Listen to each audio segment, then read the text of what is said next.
कर सब अपना खाना बनाकर दिखाते हैं। कोई भी शाही रसोई के लिए योग्य स्वाद नहीं बना पाता। तभी एक दिन महल के मुख्य द्वार पर एक साधारण सा युवक आकर रुकता है। साधारण कपड़े। क्या चाहिए? वो मैंने सुना था कि राजमहल में किसी रसोइये की आवश्यकता है, तो मैं बस इसीलिए आया था। ठीक है, यहीं रुको, मैं आता हूँ।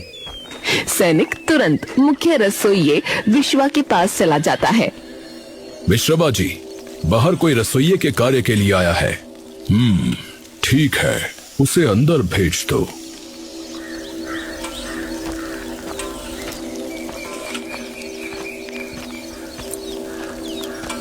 नाम क्या है तुम्हारा युवक? भोजा नाम है मेरा। यहाँ शाही भोजन बनाना है, राज दरबार के लोगों के लिए, हमारे महाराज के लिए। तो तुम कर पाओगे? अवश्य। ठीक है, तो कुछ बनाकर दिखाओ। क्या बनाओ? बादाम का शाही हलवा बना के दिखाओ। भोजा तुरंत वह हलवा बनाना शुरू कर देता है और विश्वा वहीं खड़े उस पर कड़ी निगरानी रख रहा होता है। जैसे जैसे भोजा वो हलवा बनाते जाता है, विश्वा उतना ही अचंभित हो जाता है। तुमने इससे पहले कहीं भी कार्य नहीं किया है क्या? किसी शाही रसोई में?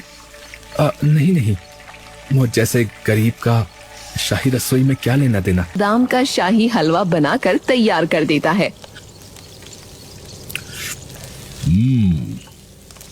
ऐसा राजसी स्वाद तो बड़े बड़े शाही रसोइयों के हाथों में नहीं होता बेटा। तुम्हें तो भगवान ने वरदान दिया है, वरदान। ये सुनते ही भोजा मुस्कुराने लगा। अभी मेरी तरफ से तो हाँ है, पर उससे पूर्व पहले एक बार तुम्हें मंत्री जी से मिलना पड़ेगा बेटा। शाही रसोई में किसी भी रसोइये के कार्य शुरू करने से पूर्व मंत्री जी स्वयं उसका निरीक्षण करते हैं कि वो कहां से आया है, क्या करता था और वो किस कुल का है। इसमें तो कोई भी समस्या नहीं है। मैं कोई चोर तो हूं नहीं, मैं एक ईमानदार व्यक्ति हूं।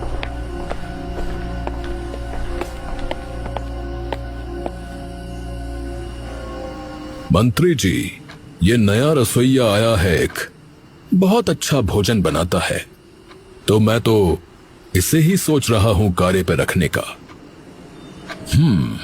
उससे पूर्व तुम्हारी जांच पड़ताल करनी होगी। जैसी आपकी इच्छा मंत्री जी। सैनिकों, इसकी तलाशी लो अच्छे से। दो सैनिक आकर भोजा की अच्छे।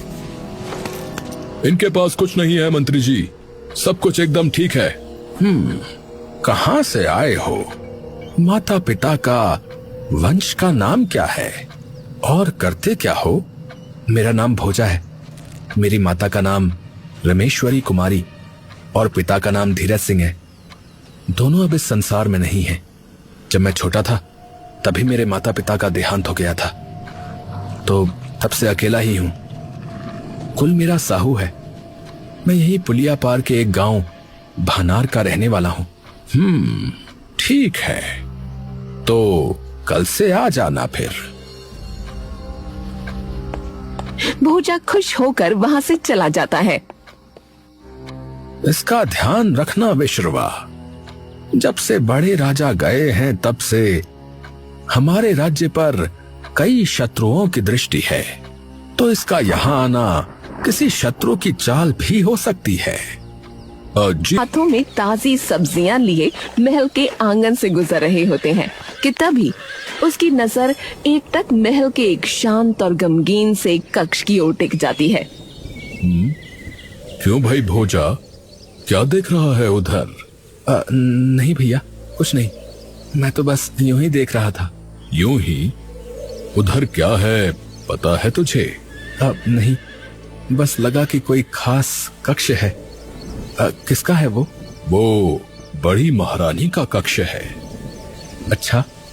हाँ, बेचारी इतनी निर्भागी है कि बस क्या ही बताएं। क्यों? लगभग 1 वर्ष पूर्व बड़ी महारानी का स्वास्थ्य खराब हो गया था। पहले पहले सबको लगा कि ये कोई मामूली ज्वर है, परंतु धीरे धीरे उन्हें रोज ज्वर रहने लगा और उनका शरीर भी धीरे धीरे एकदम दुबला होता गया। बड़े महाराज ने हर राज्य के अच्छे से अच्छे वैद्यों को बुलवाया, हकीमों को बुलवाया, परंतु किसी के पास महारानी के उस रोग का हल नहीं मिला और धीरे धीरे महारानी के बाल भी झड़ने शुरू हो गए। बड़े महाराज यदि इस राज्य से बढ़कर किसी से प्रेम करते थे तो वो थी हमारी बड़ी महारानी। और जब महारानी की हालत ऐसी हो गई जहां सबने उनके जीने की उम्मीद छोड़ दी थी, महाराज किसी भटके मुसाफिर की तरह हो गए थे। वो दिन रात बस महारानी के पास बैठे रहते, उनसे बातचीत करते रहते, मानो उन्हें कुछ हुआ ही ना हो। परंतु तभी एक दिन, देखिए, मैं आपसे जो कुछ कहूंगा सत्य कहूंगा। मेरे पास महारानी के इस रोग का कोई इलाज नहीं है और जैसी महारानी की अवस्था है उसे देखकर तो मैं ये निश्चित रूप से कह सकता हूं कि इनके पास अब अधिक समय नहीं है। क्या? ऐसा मत कहिए, ऐसा मत कहिए। मैं महारानी के बिना एक क्षण भी इस संसार में नहीं काटना चाहता। तब तो कदाचित एक ही उपाय है महाराज। हाँ, कैसा उपाय? महाराज उसी पल उन ऋषि मुनि को ढूंढने निकल गए, परंतु लौटकर फिर कभी नहीं आए और इधर महारानी का स्वास्थ्य और अधिक गिर गया। न जाने किसकी कुदृष्टि पड़ गई हमारे इस राज्य को। भोजा कुछ देर तक निशब्द सा वहीं खड़ा रहता है और फिर अंदर रसोई में चला जाता है।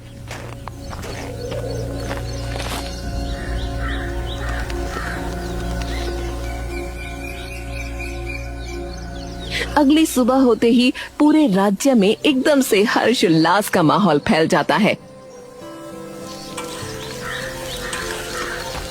अरे भोजा, अरे बेटा, मिठाई खाओ, ये लो। परंतु किस लिए महोदय? अरे हमारी बड़ी महारानी एकदम स्वस्थ हो गई हैं, इसीलिए। अच्छा, परंतु एकदम ऐसा क्या हुआ?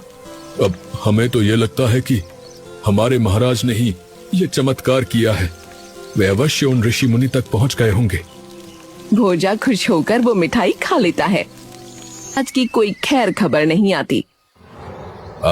वो लड़का ठीक से कार्य कर रहा है। जी मंत्री जी, वैसे एक बात पूछ सकता हूँ मंत्री जी, यदि आपकी आज्ञा हो तो? जी पूछिए। क्या बड़े महाराज का अभी तक कोई संदेश नहीं आया? नहीं विश्रवा जी, हर राज्य हर गांव छनवा दिया, परंतु बड़े महाराज का कोई अता पता नहीं है। हे प्रभु, हमारे बड़े महाराज जहां भी हों उनकी रक्षा करना। कुछ दिनों बाद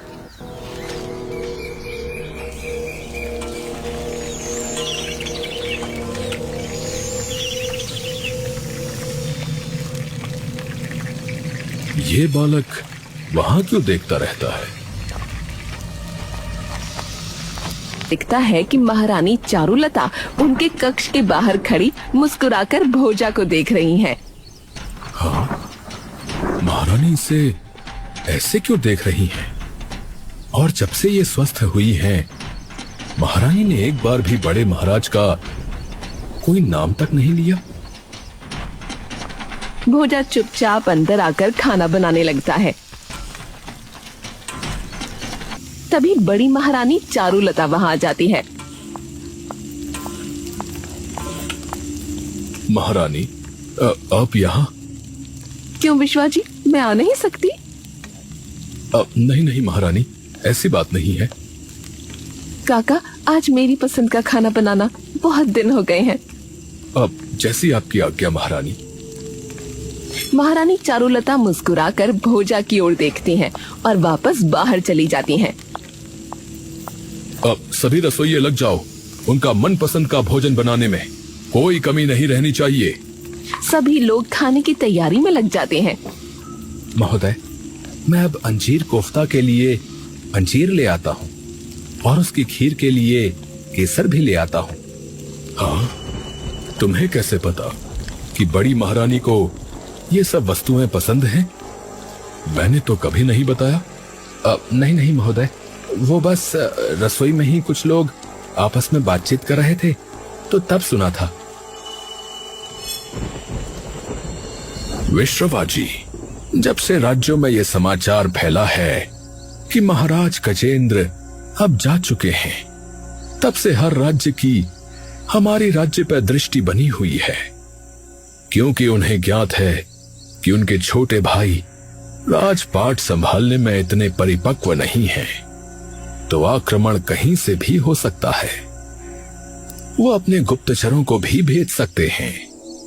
तो यदि शंका की कहीं भी कोई संभावना हो तो आप तुरंत मुझे बताएं, क्योंकि यदि नहीं बताया तो वो राज्य की स्थिति को गहरी चोट पहुंचा सकता है। अवश्य मंत्री जी। विश्वा को रसोई का सारा काम समेटते समेटते देर रात हो जाती है। आज तो कार्य अधिक ही हो गया, नींद भी कम ही मिलने वाली है।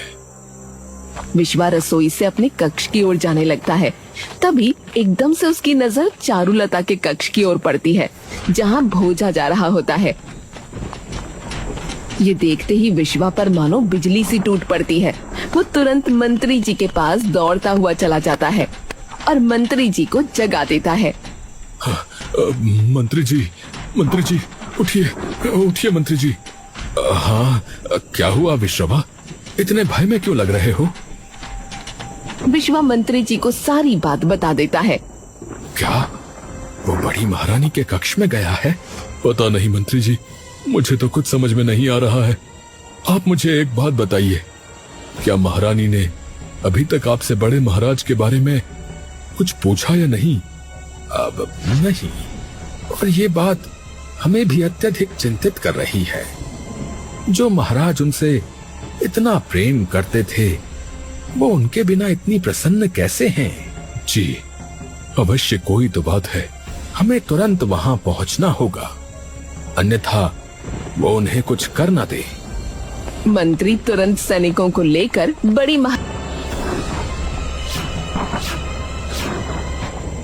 महारानी, आप ठीक तो है ना?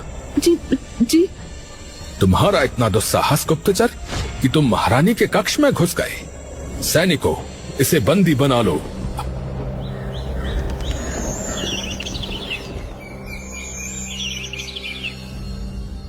हाँ तो बताओ, कौन हो तुम? मेरा नाम भोजा है। मैं पुलिया पार के एक गांव से आया हूँ महाराज। झूठ! मैं सत्य कह रहा हूँ। तो तुम बड़ी महारानी के कक्ष में क्या कर रहे थे? भोजा इस बात का कोई जवाब नहीं देता। महाराज बड़ी महारानी चारुलता की ओर देखते हैं। भाभी, आप बताइए कि क्या किया इसने?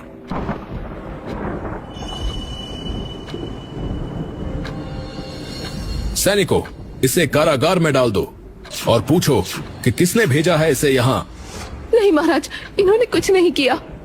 भाभी, ये आप क्या कह रही हैं? राज्य के सभी लोग बड़ी महारानी का ऐसा स्वभाव देख चौंक जाते हैं। देखिए भाभी, ये दूसरे राज्य का भेजा हुआ कोई घुसपैठिया है। भाभी, आप इससे दूर हो जाइए। महाराज मेरी बात मानिए, ऐसा कुछ नहीं है। लेकिन आपको कैसे पता भाभी? आप ये कैसे कह सकती है? महारानी चारुलता चुपचाप अपना सर झुका देती हैं और भोजा के सामने निर्भीक खड़ी रहती हैं। महारानी, हमने कहा हटिए, ये हमारा आदेश है। और ये मेरा प्रण है कि मैं इनके सामने से नहीं हटूंगी। चारुलता, आप हट जाइए, अन्यथा सब बर्बाद हो जाएगा। अब मुझे क्षमा कीजिएगा महाराज, परंतु मुझे लगता है कि बड़ी महारानी भी इस घुसपैठिए के साथ इस षड्यंत्र में शामिल हैं, क्योंकि बड़े महाराज के जाने के बाद भी ये इतनी प्रसन्न है। और विश्रवा जी ने स्वयं अपनी आंखों से इन दोनों को बातें करते और एक दूसरे की तरफ मुस्कुराते हुए देखा है। ये राज्य सभा है, यहाँ अपना हो या पराया, सब एक समान होते हैं, इसलिए आप शांतिपूर्वक यहां से चली जाइए भाभी, अन्यथा आपकी इस उद्दंडता को राज्य के विरुद्ध माना जाएगा और आपको भी इस घुसपैठिए के साथ षड्यंत्र में शामिल समझकर बंदी बना